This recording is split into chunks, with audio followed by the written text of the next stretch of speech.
BRS తీసుకొచ్చిన ధరణిని నమ్ముకొని 70 లక్షల మందికి పైగా రైతులు ప్రశాంతంగా బతుకుతున్నారని ఎమ్మెల్యే పల్లా రాజేశ్వరరెడ్డి అన్నారు. కాంగ్రెస్ ప్రభుత్వం కూడా ధరణినే నమ్ముకుందన్నారు. ఇప్పటికీ రైతు బంధు, రుణమాఫీ లబ్ధిదారుల ఎంపిక ధరణి ఆధారంగానే జరుగుతుందన్నారు. ఒకప్పుడు నెలల తరబడి జరిగే మ్యూటేషన్ ప్రక్రియ ధరణితో తేలికైందన్నారు. ధరణితోనే భూక్రయ విక్రయాలు సులభంగా జరిగి ప్రభుత్వ ఆదాయం కూడా పెరిగిందన్నారు.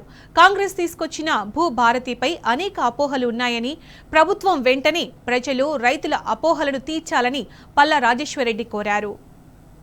ఈ రాష్ట్రంలో 70,60,000 మంది రైతులకు 1,55,97,000 ఎకరాలను ఇవాళ ధరణిలో నిక్షిప్తమై వాళ్ళందరూ గుండె మీద మంచిగా చేసుకుని నిద్రపోతున్న అధ్యక్ష. ఇది వాస్తవం. ఈ వీళ్ళందరినీ కూడా ఇవాళ చెడగొట్టాలని చూస్తే మాత్రం ఇవాళ మరలా తెలంగాణ సాయుధ పోరాట స్ఫూర్తితోని మళ్ళా పోరాటం చేయాల్సిన అవసరం వస్తుంది అధ్యక్ష. నేను ఒకటే మీకు చెప్పదలుచుకున్నాను అధ్యక్ష. ధరణిలో కోర్ బ్యాంకింగ్ ధర్నాలో మంత్రి గారు ఎప్పుడు చెప్పినా కూడా ఇంతకుముందు ఏది లేదన్నట్టు ఫస్ట్ టైం ఇది ఇక్కడ మనం రిజిస్ట్రేషన్ చేసుకున్నట్లయితే బయట కూడా తెలుస్తుంది, ఎక్కడ చూసినా కూడా ఆన్లైన్లో. ఇప్పుడు కూడా అదే ఉన్నది అధ్యక్ష. ఇవాళ వరకు కూడా ఇవాళ ఏప్రిల్, ఇవాళ మార్చి 28, ఈ రోజు కూడా అదే ధరణి సిస్టమే రన్ అవుతున్నది, అదే సాఫ్ట్వేర్ రన్ అవుతున్నది, అవే మాడ్యూల్స్ రన్ అవుతున్నాయి. ఇది నిర్వివాద అంశం.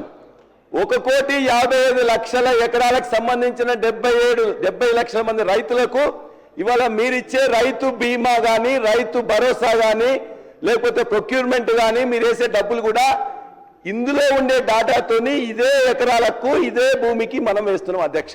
అది నిర్వివాద అంశం కాదని చెప్పమని చెప్పండి. అందులో వీళ్ళు చాలా చేంజెస్ చేస్తామని చెప్పేసి అంటున్నారు అధ్యక్ష. నేను ఒక 4 అంశాల మీద ఖచ్చితంగా వారికి తెలియదలుచుకున్నా. ఇవాళ మ్యూటేషన్ అని ఇంతకుముందు మీకు తెలుసు పెద్దలు, 2014 కంటే ముందు మ్యూటేషన్ కోసం పోయినట్లయితే రిజిస్ట్రేషన్ అయిన తర్వాత 6 నెలలు, సంవత్సరం అయ్యేది అధ్యక్ష. ధరణిలో పెట్టిన ఫీచర్ తర్వాత ఒకటేసారి registration, mutation, updation, issuing the passbook, ఇది అయిందా లేదా?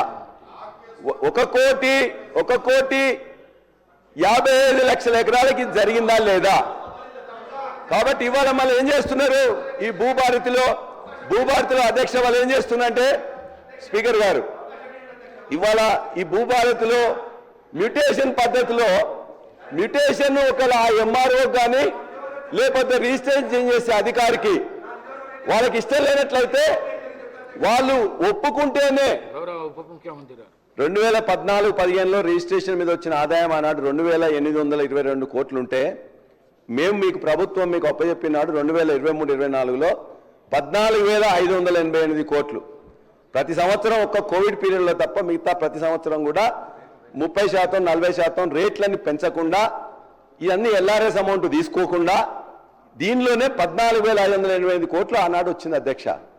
మరి మీరు అన్నీ చెప్పారు కదా, మీరు బ్రహ్మాండంగా చెప్పి చేసింది కదా, ఎందుకు ఈ సంవత్సరం ఇప్పటి వరకు 10,911 కోట్లు మాత్రమే వచ్చింది?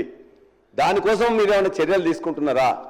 ఈ యొక్క ఖచ్చితంగా ఇది ఒక బ్రహ్మాండమైన ఆదాయంగా ఉన్నదాన్ని, ఈ ఆదాయం తగ్గడానికి కారణమైంది, రియల్ ఎస్టేట్ పడిపోవడానికి కారణమైంది, రిజిస్ట్రేషన్స్ తగ్గడానికి కారణమైందని చెప్పేసి అనేక అపోహలు, అనుమానాలు మీ యొక్క ఎమ్మెల్యేలే చెప్తున్నారు. కాబట్టి దయచేసి దాన్ని గమనంలో తీసుకొని ఈ యొక్క వాతావరణాన్ని, ఒక ఈకో సిస్టాన్ని మంచిగా డెవలప్ చేయాల్సిందిగా మీ ద్వారా ప్రభుత్వాన్ని కోరుతున్నాను.